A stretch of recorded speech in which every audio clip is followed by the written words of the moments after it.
Hey everyone, welcome to Pretend's first live show ever. At the end of this live broadcast, I'm going to be announcing the winners of the t-shirt, the Pretend t-shirt. Here it is. It's screen printed, super soft. Everyone who has it loves it. But today I want to have you meet my podcast compadre.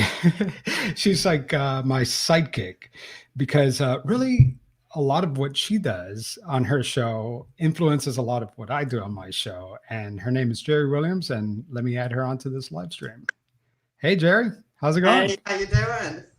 Pretty good. Thank you for coming on my first live broadcast. I told you nobody was going to be watching. Oh, they're coming. It's just you, me, and a few of my favorite friends.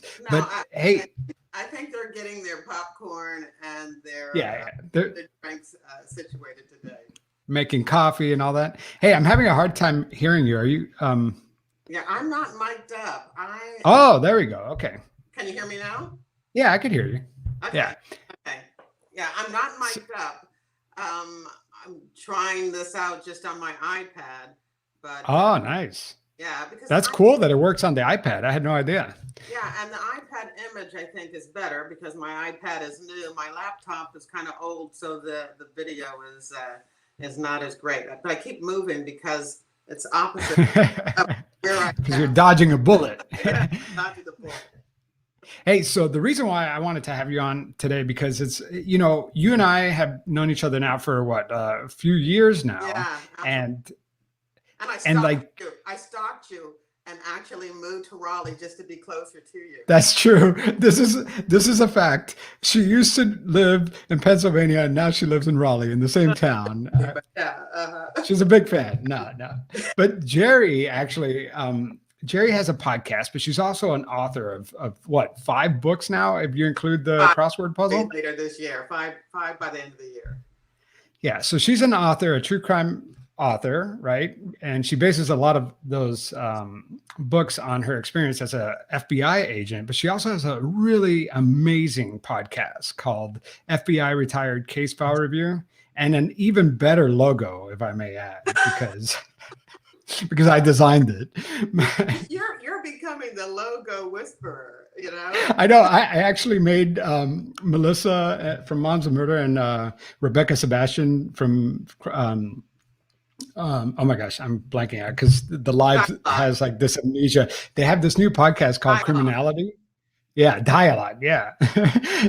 They have a new podcast called Criminality, and I designed their logo too. So if anybody needs a logo in my spare time, I could make you one. But no, but Jerri, I mean, your show is so cool because it's so authentic. You have real retired FBI agents come on your show and talk about their case. I mean, there's nothing like it out there in the podcast universe. So tell me about it. When did you start the show? I started the show 5 years ago, a couple of weeks back. So January 22nd of 2016. And I initially just started the show because, I was going to be publishing my first crime novel.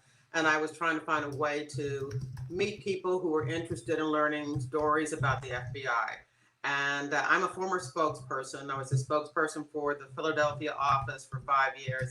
And then for 7 years, I was the spokesperson for Philadelphia's transportation system. So I know my way behind the mic. And so I thought, you know what, a podcast would be perfect for me. And I thought it would be so easy because, yeah, it's super.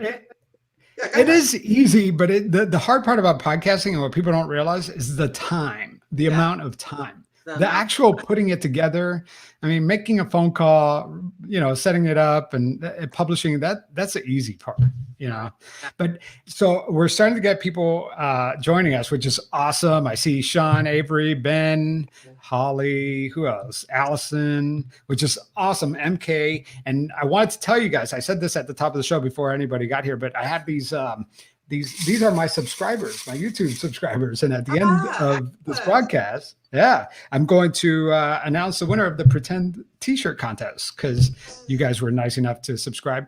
But listen, this is Pretend, and it's about people pretending to be someone else. But I do want to put that to the side for a second, because your guest for your 5-year anniversary was one of probably the biggest influence for me, that got me into true crime.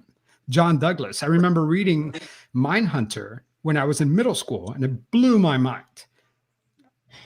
Well, Great middle school reading. hey, kids these days are TikToking and doing much worse. Yeah. But tell me about that.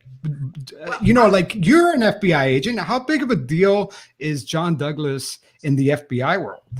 Well, he's a legend, and we are going to talk about your big interview too, because you interviewed another FBI legend, and that's Joe Piscone. Somebody hooked me up with that interview. No, wait. So John Douglas definitely is an FBI legend. I mean, many of us had the opportunity to actually learn from him while we were at the academy. I'm not sure if I was one of those lucky ones. I don't remember, but he definitely was down there at the time. And I did establish with him that he occasionally would come in to guest lecture new agent class. So, I'm just going to say I did, because, John and I go way back, But so he is a big deal.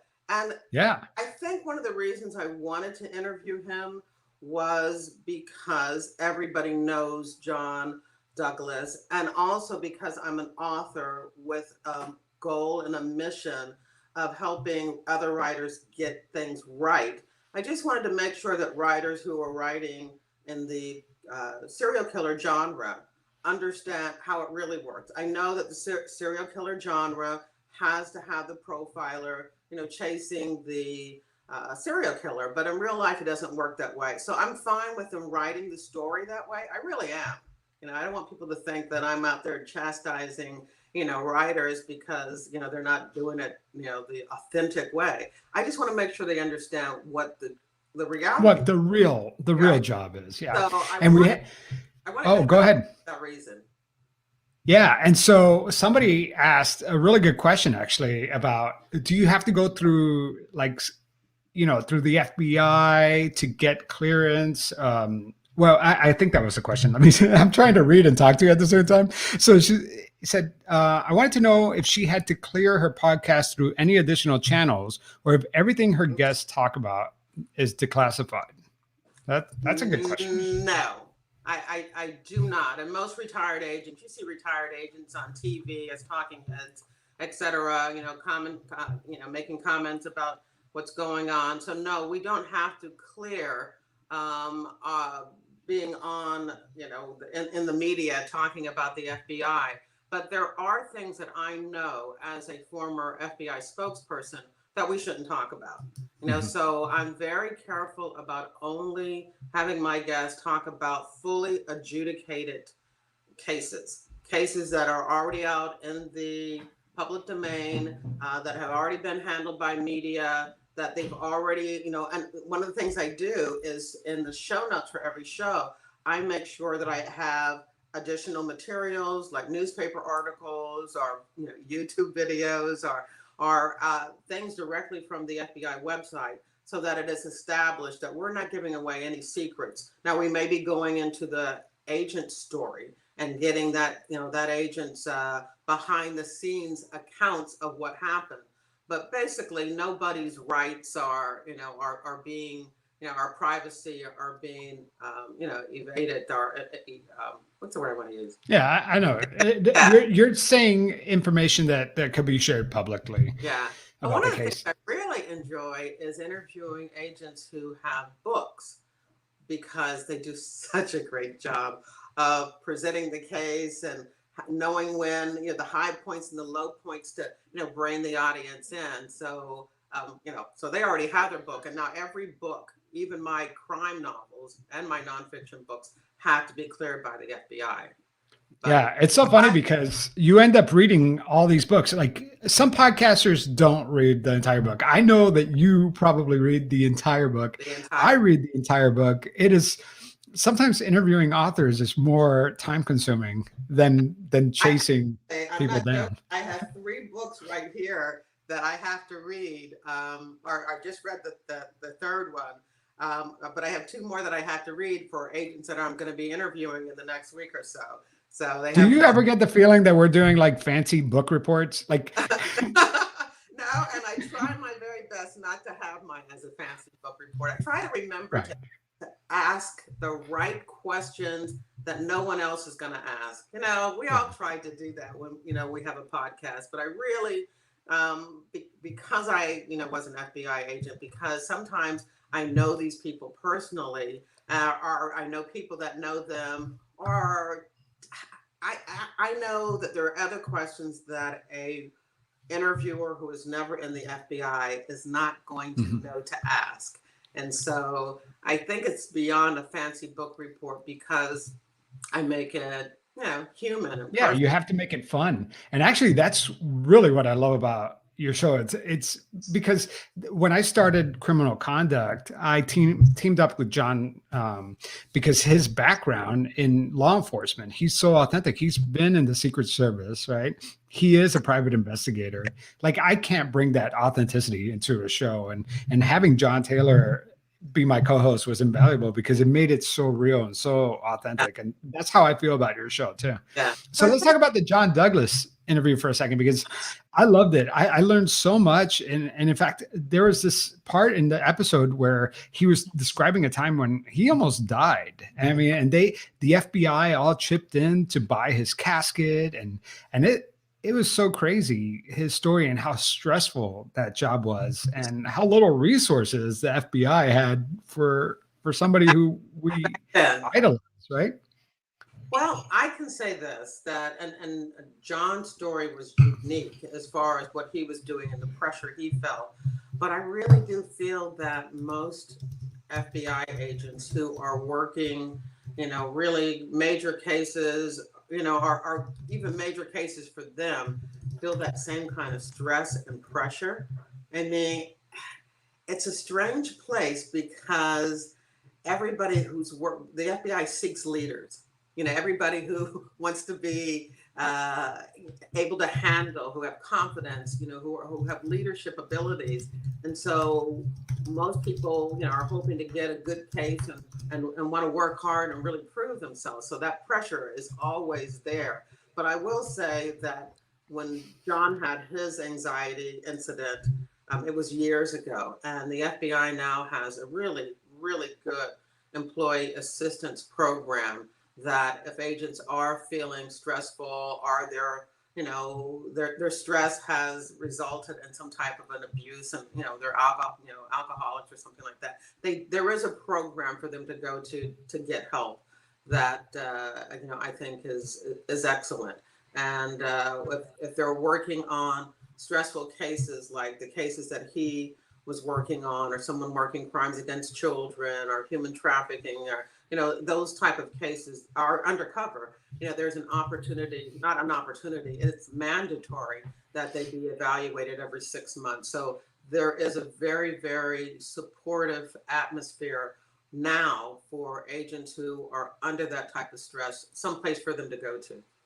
Yeah. And actually, let me reach over here and grab my favorite Jerri Williams book. I'm just plugging today. I got it behind me too. Yeah, it's right there.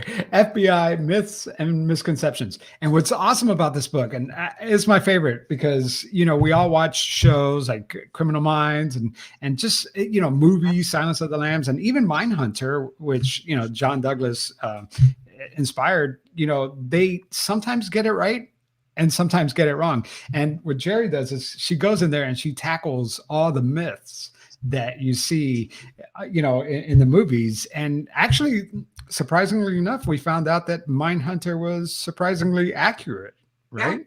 Yeah.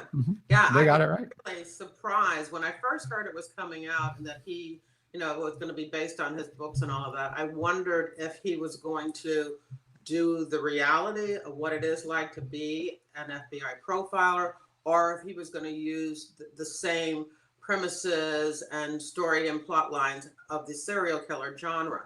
And he didn't, he didn't have it as he and his partner were the ones solving these serial killer cases. He had the reality of they were the ones who were consultants helping other people, whether it's police departments or, the FBI, helping them solve the cases. So I was really actually, there was more tension, I think, from a dramatic standpoint, the fact that they weren't solving the case, that they were trying to help the police solve the case. And sometimes that's where the conflict was in the story. And I thought that was awesome. Yeah. And it's too bad that they didn't renew it because it was so well done.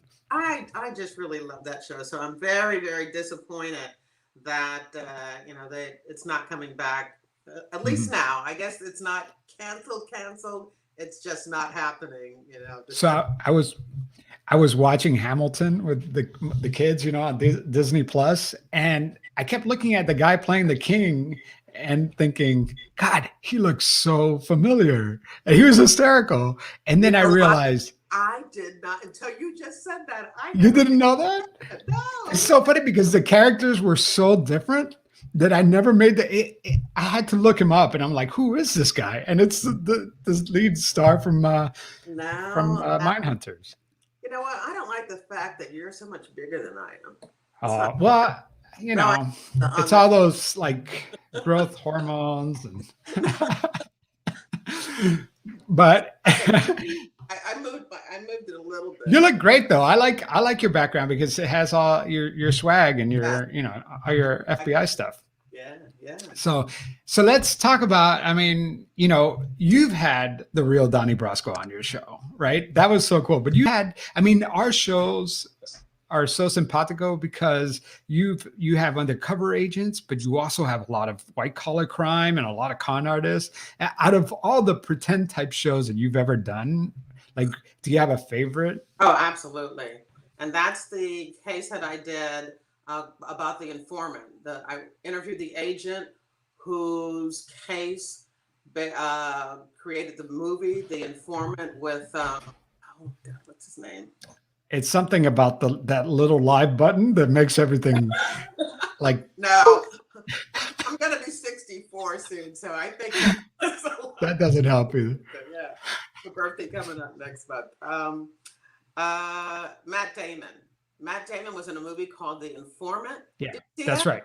Yeah. Yeah, I did, but I suck at remembering people's names too. Yeah, and also the case had been made into a best-selling book called The Informant by a writer named Kirk Eichenwald. And I had read that book years ago when it first came out, and it was brought to my attention because this is when I was still in the FBI and I was working a case, and I had to go to Milton Bradley was one of the victims in the case I was working on. And I had to travel from Philadelphia to Springfield, Massachusetts, where they're based, in order to interview them. And I got a nice tour of the Milton Bradley plant and all that stuff. But their security person was had worked for this company that had been involved in the case, was the actual subject in the case. And so he told me about the book. Anyway, long story short, I really love this book. It was my favorite. To this day, it's still my favorite narrative nonfiction book. And so being able to interview the case agent was wonderful. We talked for probably 4 hours. So it's a 2-part episode. And that is one of my favorites. And of course, I can't remember the agent's name, and I don't remember. No, but you've done 200 episodes. 223, thank you very much. 223, yeah, which is mind-blowing. I still haven't gotten to 100 yet. I'm getting close. Maybe like in 5 years, I'll get to 100 episodes.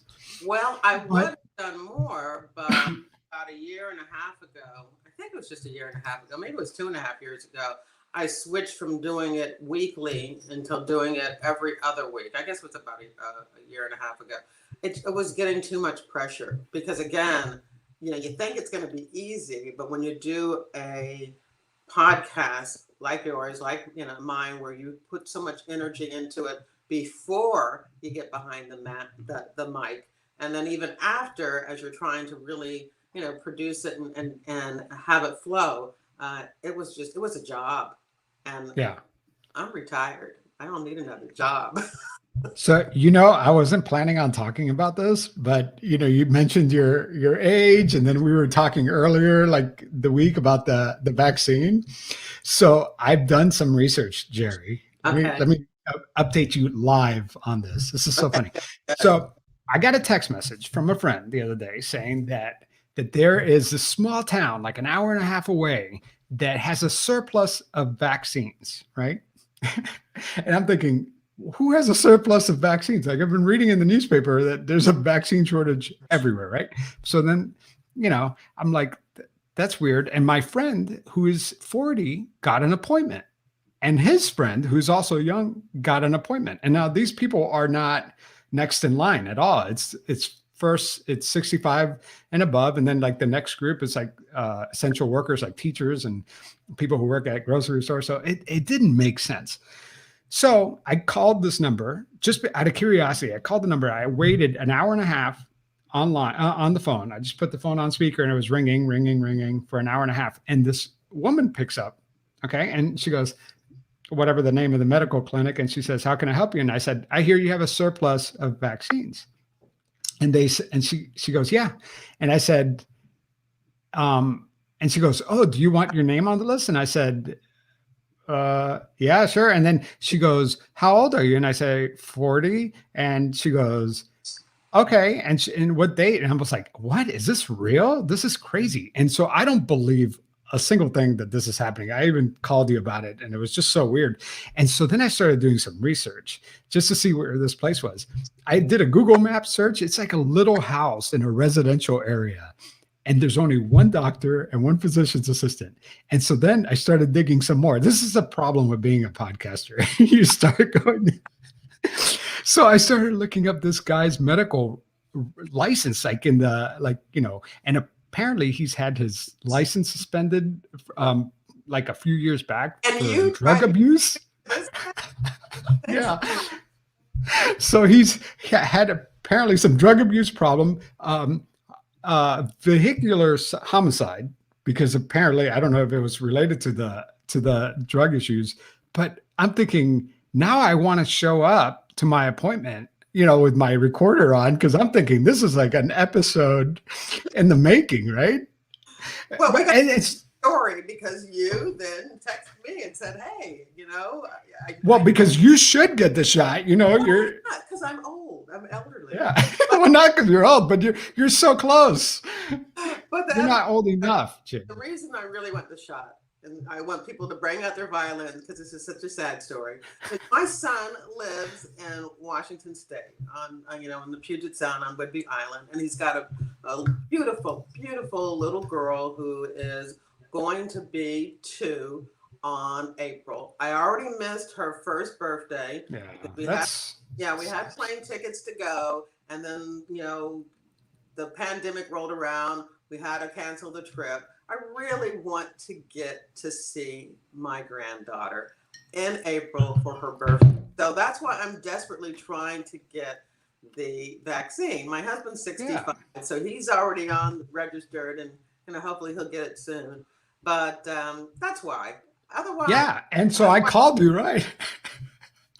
And did you try? Did you try calling the number? Yes, and I only had to wait on the phone for 35 minutes, and somebody answered. And I called and I said, yes, I hear that you have vaccines available. And she said, yes. How old are you? And I said, I'm 63. And she said, well, you're not eligible. And she said, she said, wait a minute, do you have any underlying, health issues? And really, I'm very healthy. I just walked for an hour and a half, around. She didn't even ask me that. Yeah. She didn't ask me that. Yeah. And I said, no, I don't have any underlying health issues. And she said, well, then you're not eligible. We're following the guidelines. And I looked at the phone, and I'm like, look, thanks a lot, Javier. Well, I wasted your day. No, but now I'm really curious. What's going on? Is it like a trap for young, handsome Latino males, Like, yes. They only want young, handsome males. Just kidding. No one's going to ever watch these live shows ever again. Yeah. The 63-year-old black women they could care less about. But yeah, so the same number you called, I called, and she's looking at me or talking to me like I'm nuts because I'm trying to jump the line. And I wasn't trying to jump the line, but if they have vaccines that are going to waste that nobody's coming to get, then hey, yeah, look me up. So anyway.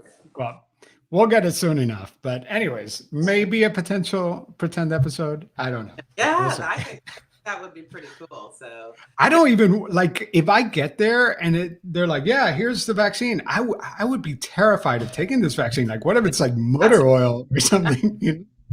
You said they didn't say anything about the second dosage, so. Yeah, well, I was just so freaked out that they even said yes to begin with. But anyways, we digress. This is not what we were planning to talk about today. So anyways, Jerri, so one of my favorite episodes, and it's kind of a pretend episode, and I would love to actually make it a series if you don't mind in the future, is the one about, and I had it pulled up here, about Rick the surgeon. Yeah. Oh, that's like my favorite episode. If you're Naked Doctor. The Naked Doctor.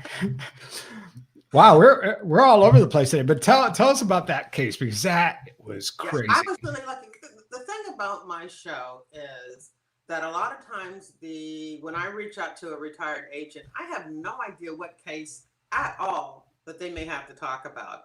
It's either people I know or someone said, hey, this guy was really great in the bureau, you should give him a call. Or I just find them someplace, usually, we become associated on LinkedIn. And I'll just say, hey, would you like to come on? You got a case you'd like to review? And in this particular instance, it was a guy that I already had on the show. And he emailed me to say that his wife who had recently retired, she might have retired like two or 3 years ago, had this great case, and that he thought I should have her on. And so when I start talking to her, I find out it's about this fake doctor, this guy that believes that he can perform surgeries and treat people medically from watching YouTube videos. I mean, if you thought Dr. Death, the podcast, was crazy, this is just as crazy, if not crazier, because this doctor was a sovereign citizen, right? Yes. Now, can you tell people who are not familiar with sovereign citizens what a sovereign citizen is? Because that's actually a topic that fascinates me, and will be on my show. So a sovereign citizen is a person in this country who believes that our government has absolutely no rights over them. So they don't sign up to get a car registered. They don't pay taxes, and that they believe that that they don't have to do any of that. That there is no. If a cop stops them, yes. What do they do? Yeah. They don't believe that there is. I don't recognize your laws. Right, but they don't believe in any of the laws. They believe that they're sovereign citizens, and that they do not have to follow the rules and regulations and laws of the United States. And so I guess somebody like that doesn't believe that he needs to have be registered as a doctor or have to go through the certifications to be a doctor. He can just learn it on YouTube.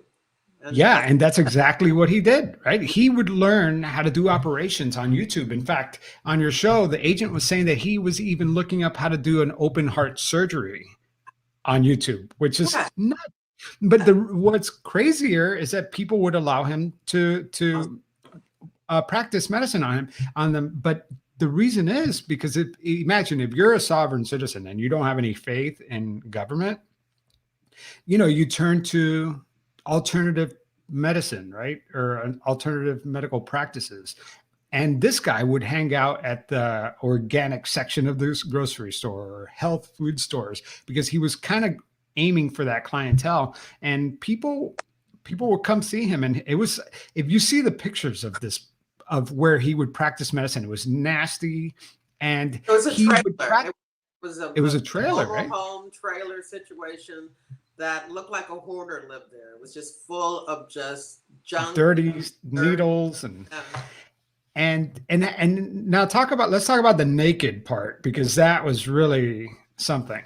Well, not Why only was he naked, Jerri? yeah, not only did he think was he a doctor, but he was also a former porn actor. So he used to act in porn videos, and so he enjoyed the freedom of being naked. And so sometimes when he's doing his surgeries, if it was okay with the I was going to say victim, but it's supposed to be his client.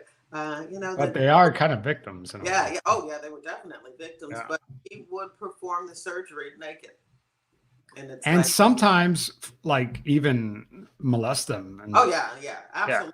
If there was an opportunity to sexually assault his client / victims while he was actually doing some of these surgeries, including abortions on young girls, he would take that opportunity also to sexually assault them. Yeah, it was terrifying. And I don't even want to talk about anything else because you guys have to listen to the episode. I think it was, do you remember, Jerri? Episode 219 on Okay. FBI Retired Case File Review. I'm going to actually look up my favorite episode also. All right. Because that was about the informant. So I want to give people the number. Yeah, while you're looking that up, I want to ask the folks who are live if they have any questions or if they want to say anything, either for me or for Jerri. It doesn't matter. For me, make it an easy question. Thank you. Yeah. Remember the live thing kind of slows us down a little bit. Oh, Bali! Wow, that is so cool. There's somebody from Bali. Yeah, where are you guys from? Like, type in where you're from. I would love to know this. This is the part about podcasting that blows my mind, that people from around the world listen. Yeah. Because when you're like, just talking in front of the microphone, you think that, you're just doing a Zoom meeting, but there are people from everywhere, which is unbelievable.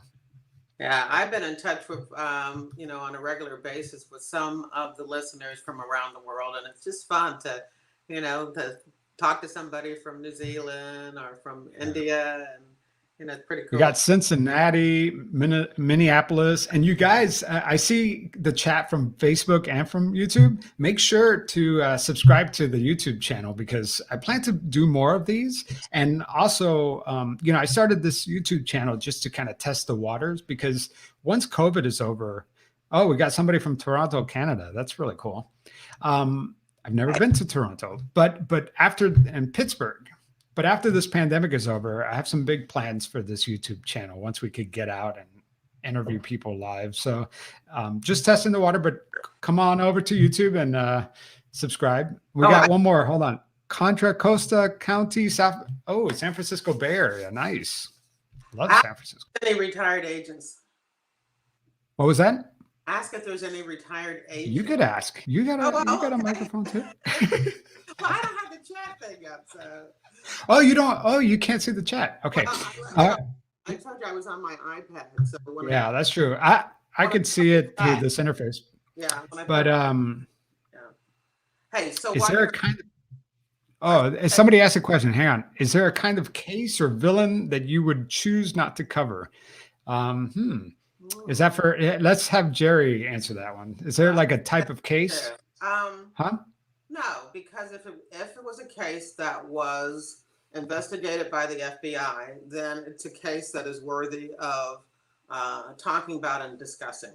What I would do if it was something that was extremely sensitive is that I would keep that in mind as we talk. I mean, I don't find the need to, if we're talking about a case that involves a murder or a case that involves, sexual assault or, child abuse, I don't find the need to go into all the details. Right. So I think we could do it in a way that, respects the victims, but still presents the case in a way that you can see, how that type of case is investigated.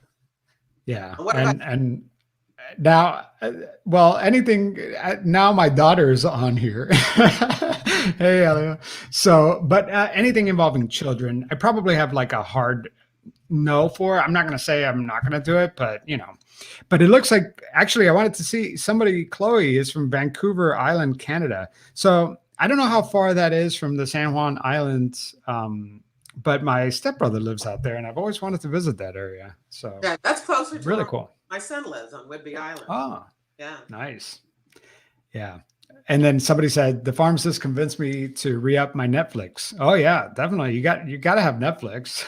That's like of all the streaming services, I think that one's the one that, you know.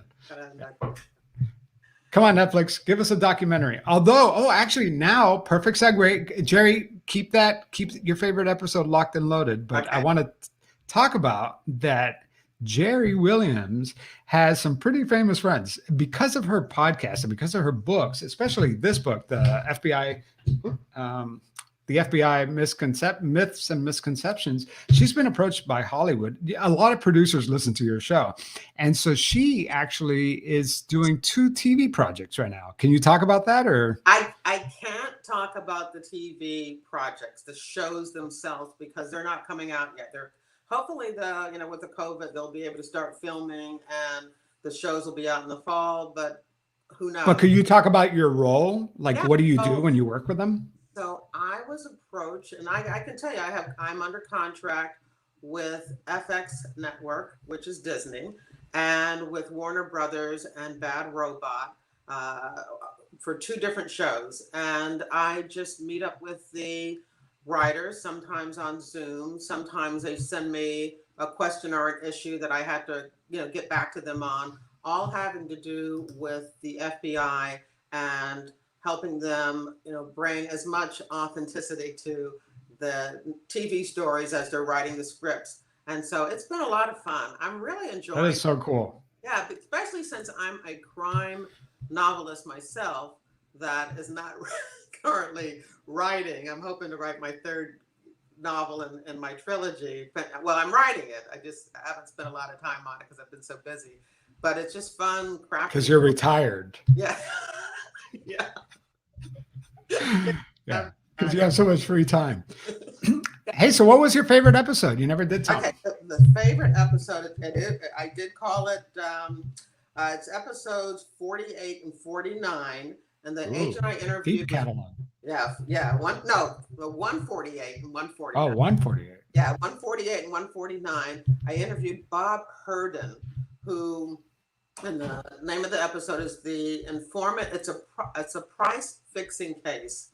And the company was ADM, Archer Daniel Midland. It's a huge company that creates wheat. And so anything that has to do with bread or cereal, this huge company, and they were accused of price fixing with other huge conglomerates all over the world. So it's fascinating. But sometimes I think when people look at and I try to use good keywords in describing what my episodes are about, but I think they need to understand when they skip over a price fixing case is that it's not just about the violation, it's about the story of the agent. And what's so great about this is that the informant that this agent was working with was double crossing him. And that, and of course I give away the yeah, they'll give it away too much. No, it's not. But he didn't know that. And so it's the whole story of him putting all of his time and energy with his partner, who was so disturbed and angry about what happened that he didn't even want to come on the podcast, hasn't even participated in many of the things that have been written about this case.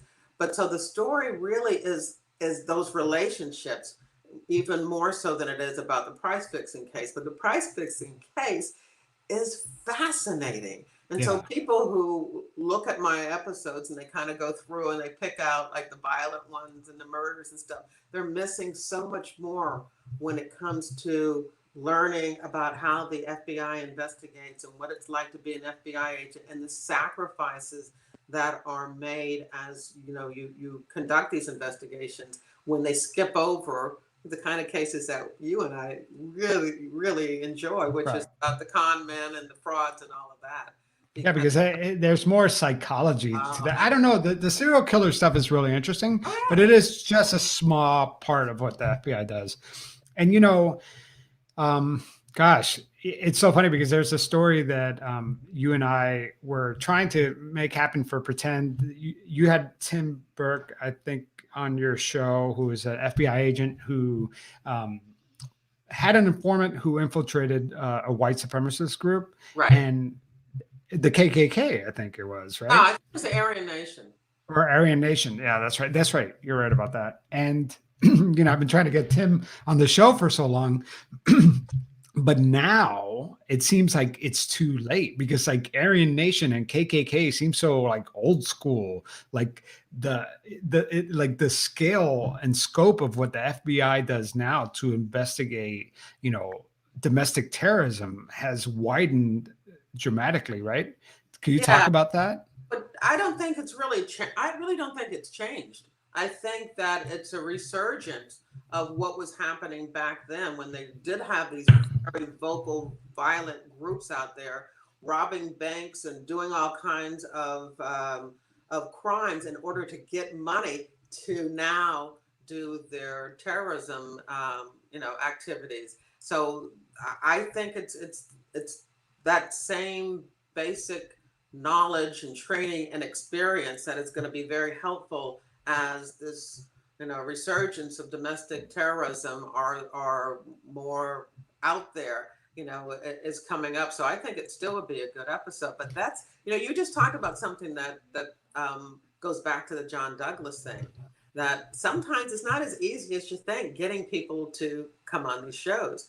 I spoke to our email. I had John Douglas's personal email, because I can do that. I have my ways of doing that, and I was able to email him like in my first year or two of doing the show, and he emailed me back, and he was like, I love your show, you're doing a great job, blah blah blah, but I'm just really busy right now, which he was, because I had actually emailed him without knowing that Mindhunter was coming out. So I had emailed him when it was just, when they were just starting the show and everything, before it came out. So once I saw the announcement, a few months later, I was like, oh, okay, yeah, he was really busy. But then after that, I still couldn't get him on the show. I just tried, and I kept emailing, and it just, I couldn't get it. It's sometimes, I mean, I have my wish list of people that just won't ever contact me, or it's just well, insane. What? It's really funny, because just this week I emailed a close friend of mine, and not emailed, I interviewed a close friend of mine who'll be on the show next month, and he's all over YouTube, and that's Jack Garcia. Jack Garcia is like right up there with Joe Pistone. Joe Pistone did his cases in the late 70s and the early 80s. And Joe Pistone, by the way, is the real Donnie Brasco. Right, the real Donnie Brasco. Well, Jack Garcia, did his cases in the early, in the late 1990s and the early 2000s. And, he and I are good friends, and I could not get him to do the show. Initially, it was because he had, he still has an option on his book to create a movie or a TV show. And, he was under contract and he wasn't allowed to. But then I kept seeing him lately, like in the last year or two, all over YouTube. On other shows. And so I'm like, hey, what about me? Funny. We sat next to each other, side by side, on the same squad, for a number of years. And so he's the kindest guy ever. And he just said, hey, look, I had my time. He was on 60 Minutes. They did a whole 60-minute session on him. And he said, I was letting other people have an opportunity to come on. I said, well, they're going to get their opportunity. Yeah. But, you and I have, we go back away. We have some unfinished business. Yeah. So I really enjoyed the interview that I did with him, because, and like I said, it will be coming out in March. It's because he had been on all these other shows talking about, his infiltration of the mob. He's the only other second person in the FBI that got that close to being made into a made man in the mob. I thought, well, I don't want to spend a lot of time on this. Everybody's done that. Yeah. And so we kind of talked more about his early days and undercover, that gave him that experience and training. What led up to that? Yeah. And I have one really, really good friend of mine that that would make an excellent episode that you would really enjoy, and that's Bob Whitman, who was the senior investigator on the FBI's art crime team, going all around the world doing art crime. And again, we were good friends in Philadelphia, and I just found that he did what's Jordan's, the big guy on the podcasting, Harbinger. You know who I'm talking about. Somebody put it I don't know anything, Jerri. Come on. Because my mind, but he just did his show last year in 2020. So now I'm going to be back on Bob saying, come on, Bob. Hey, yeah, come on. Book. I can find a page in his book where, he mentions me. And the same thing with Jack. That's cool. I'm in Jack's, his acknowledgments in the back of his book. So here are two friends of mine that I still have to work on getting them to come on the podcast. So. Hey, we got two questions from the chat. Somebody asked about Super Tink asked about Daryl Davis. Do you know Daryl Davis? That name doesn't ring a bell. Sorry, I don't. Yeah, and actually, if you don't mind dropping a description of who that is, so we don't have to look it up. And then somebody asked, Jerri, loved the episode with Agent Todd Hulsley. Hulsley, is that? Yeah. I worked in sensitive data destruction, and the case has always intrigued me. That was Ben. Yeah, that was the one about Los Alamos, wasn't it? I think so. Yeah. See, this is what happens when you do 220 episodes. I know. Hey, so now a shameless plug for me. I want to make some news. For those of you who have listened to Criminal Conduct, season 2 is right around the corner. We committed to a date. It's either late March, and our backup plan is early April. So we'll be back with a new season, John and I. And because of COVID, it's going to be an abbreviated season, and it's going to be very different than last year. Just to give you a preview of it, it's about a constable. And if you don't know what a constable is, it's because it's a really outdated elected official that it's not common in the United States. Yes, Criminal Conduct is so good. And it's going to be really, really good this season. Somebody's chatting about it. So this constable, check this out, Jerri. A constable is just a regular citizen who puts his name on a ballot, has a couple friends vote for him, and all of a sudden, boom, he's an elected official. And the constable can have a gun, have blue lights in his car, and can arrest people, has the power to arrest people. A constable is basically a sheriff with no chain of command. They don't have to answer to anybody but the voters every time, election day comes around.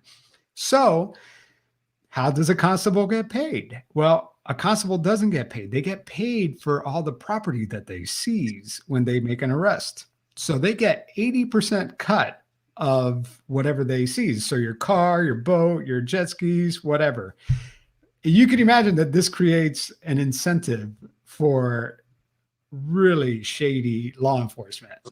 And there is a really shady constable in Kentucky, and John and I are on him like white on rice. So this new season doesn't involve a murder. It's really criminal conduct. We want to kind of explore the edges of what that means.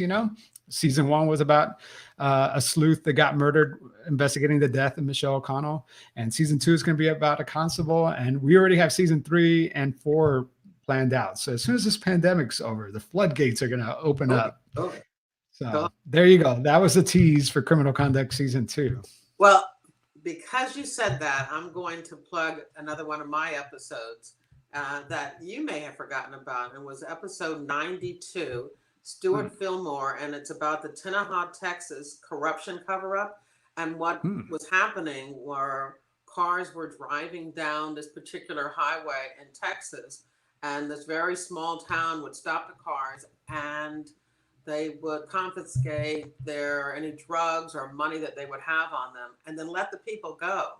And somebody in the very small police department was then stealing the stuff and selling it. And so it was an FBI corruption case that kind of shows when, how the town was making money by confiscating, all these money and drugs that are packed in cars that they pull over and stop in the highway. So I think wow. So what episode was that? It's 92. I don't think I listened to that one. I'm gonna listen to it. There's no way I can listen to all your episodes, Jerry. I don't have enough time. Especially came in late. There's people who, when they learn about my podcast, they start at the beginning and then work their way up and let me know along the line. And I always, kind of cringe when I hear that because, at the beginning, we're all not that good. No, we learn and we get better, My audio wasn't that great. Yeah. I think the interviews, and I established my format pretty quickly, but it took me a while to really get the audio to where I'm pleased with it. So yeah, it takes time. So we have like 10 minutes left, and I have this little bowl, and in this bowl are my subscribers, all of them. And what I'm going to do is I'm going to pick 10 of them. Did you? What was that? You didn't drop any, did you? No, I did, but I put them back in. So all of you guys are safely in this bowl. And remember, the winners will get a pretend t-shirt. And if you are on, I will contact you either way, even if you're not watching through YouTube, and you can tell me what size and where to send it. But I want to pick 10 people. I'm going to mix it up a little bit. I had fun cutting these up this morning. All right. So let me read 10. Let's see. We got. Let me give you a drum beat. Simply Social Media. I'm not going to show you for all of them. So Simply Social Media, you got one. Oh my God, you guys have such cool names. Buy Me Noodles. Where do you guys come up with this stuff? This is awesome. All right, let's see. Anala Holland. And that's 3. Stacy Carver. You win a shirt. And they're really comfy. Jerry, I'm going to get you one too. You won a shirt just for being our first guest. Susie Gould. All right. Hopefully another. Oh yeah, Tara Magnus. Tara Magnus. That sounds like a really cool name. This is going to be fun trying to reach out to these people. Allie Tobin. All right, let's see. 1, 2, 3, 4, 5, 6, 7. 3 more. Let's get more. I might mispronounce this name, so please forgive me. Cine Jep P. You won a t-shirt. And Andrea Browning, you won a t-shirt. 1, 2, 3, 4, 5, 6, 7, 8, 9, 10. I think that's it, but I'm gonna do one more. Why not? I'm feeling generous today. Oh, Asling Blah. So all you guys have won this pretend screen printed shirt. Of course, you could always buy pretend shirts online. They're really good quality, but these are especially good quality because I go to downtown Raleigh and watch them screen print it, and those guys are really cool. So I love supporting the local business. So watch out for those emails, and we'll get you t-shirts right away. But before we go, what were you gonna say? Yeah, I gotta plug my YouTube channel. My YouTube go for it. Is only the podcast episode. So if you prefer to listen on your phone, there's nothing different between what is happening on your podcast app and what's happening on YouTube. But if you like listening to your podcast on YouTube, which I understand there are, then I recently, in the last year, have started to load my episodes onto my channel, which is just Jerri Williams. It's not FBI Retired Case File Review, but it's Jerri Williams. And you can listen to your favorite FBI Retired Case File Reviews episodes on that channel. I don't plan on doing any videos or anything because, again, I'm retired. But yeah, that's right. And I just made like some crazy proclamation right now. I said everyone watching right now, is going to get a shirt. So I feel like Oprah. There's only like 13 people here. You get a t-shirt. You get a t-shirt. Yeah, no, you guys are awesome. So thank you so much. If, by the way, because I've never used this platform before, so I just want to make sure that you guys get a t-shirt. I want you to send me an email because I'm not sure if once I turn off the live thing, if all this goes away. So send me an email with your name, where to send it, and your t-shirt size. They're men t-shirts, so take that into account. Well, so yeah, you got to make sure that they do it immediately because you don't. Do it now. You don't do it in the next 15. Yeah, if you're watching this in the future, you're not going to get a shirt. But I might do this again soon. This was a lot of fun. I'm so glad that you guys were able to tune in. And Jerri, thank you so much for giving up, your Saturday afternoon. Yeah, it was fun. Yeah, you see, you got your practice. We both got our live practice. Let me see, before we go, if there's any other questions, I would love to answer that, or Jerri would love to answer that. I think unless you have any other questions, I think we're about done. So thank you guys. Thank you. Yeah. All right. Well, I'm going to hit my email. It's above in the comments. I'll put it in there again. Javier. It's javier@pretendradio.org. Okay. I'll put it one more time in the chat.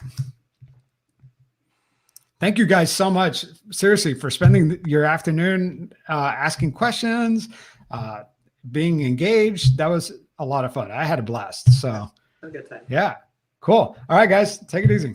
Peace out. Bye. Bye.